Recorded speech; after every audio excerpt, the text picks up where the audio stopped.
ഒരിക്കൽ കൂടി എല്ലാവർക്കും നമസ്കാരം. ബ്രേക്ക്ഫാസ്റ്റിന് പറ്റിയ അടിപൊളി ഒരു ബൺദോശയുടെ റെസിപ്പി ആട്ടോ ഇത്. നമുക്ക് ധൈര്യമായിട്ട് ഉണ്ടാക്കി കൊടുക്കാവേ, ഫ്ലോപ്പാവില്ല ഉറപ്പ്.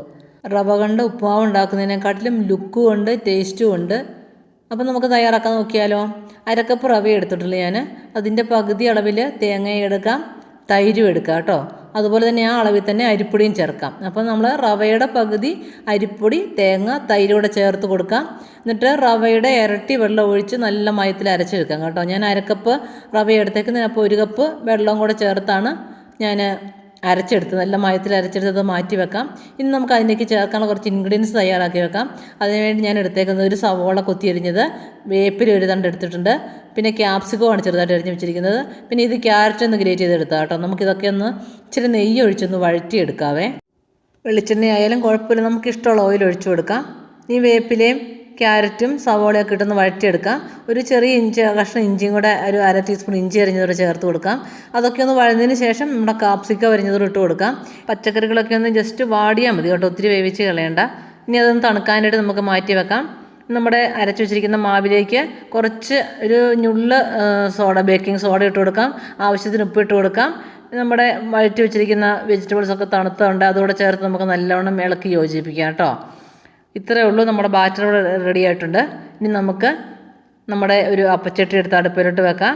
ഒരു ചെറിയ ടീസ്പൂൺ എണ്ണ ഒഴിച്ചു കൊടുക്കാം, വെളിച്ചെണ്ണ. ഇനി നെയ്യാണെങ്കിലും കുഴപ്പമില്ല, പിള്ളേർക്കൊക്കെ ആണെങ്കിൽ നെയ്യ് ഒഴിച്ച് കൊടുത്താൽ മതി.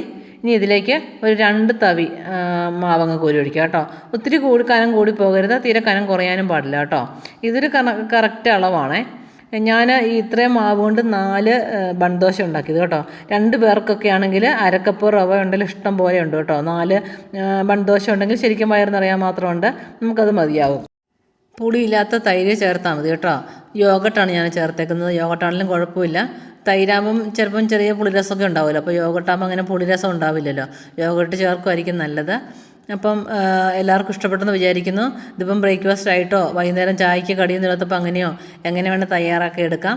നല്ല ഹെൽത്തി ആയിട്ടുള്ളൊരു പലഹാരമല്ല. ഇനി ഇതിന് കറിയൊന്നും ഇല്ലെങ്കിലും കഴിക്കാം, എന്ത് കറി കൂട്ടി വേണമെങ്കിലും കഴിക്കാം കേട്ടോ. ജസ്റ്റ് ഒരു ചമ്മന്തി അരച്ചാണെങ്കിലും ടേസ്റ്റ് ഉണ്ടാവും.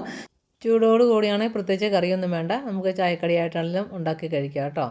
നിങ്ങൾക്ക് എല്ലാവർക്കും ഇത് ഇഷ്ടപ്പെട്ടെന്ന് വിചാരിക്കുന്നു. കാലത്തെ ബ്രേക്ക്ഫാസ്റ്റ് എന്ന് വിചാരിച്ച് ടെൻഷൻ അടിച്ച് നടക്കണ്ട. നമുക്ക് ഉപ്മാവായിട്ട് റവയുണ്ടെങ്കിൽ ഉപ്മാവ് ഉണ്ടാക്കി പിള്ളേരുടെ വായിരിക്കുന്ന കേൾക്കുകയും വേണ്ട. അപ്പം എല്ലാവർക്കും ഇഷ്ടപ്പെടുകയും ചെയ്യും. ഒരു വെറൈറ്റി ആയിട്ടും ലുക്കായിട്ടുള്ള ഒരു ബ്രേക്ക്ഫാസ്റ്റ് നമുക്ക് ഉണ്ടാക്കാൻ സാധിക്കും. എല്ലാവരും പരമാവധി ഷെയർ ചെയ്യുക. ആർക്കെങ്കിലുമൊക്കെ ഉപകാരപ്പെടും നമ്മൾ ഷെയർ ചെയ്താൽ കേട്ടോ. Okay, thank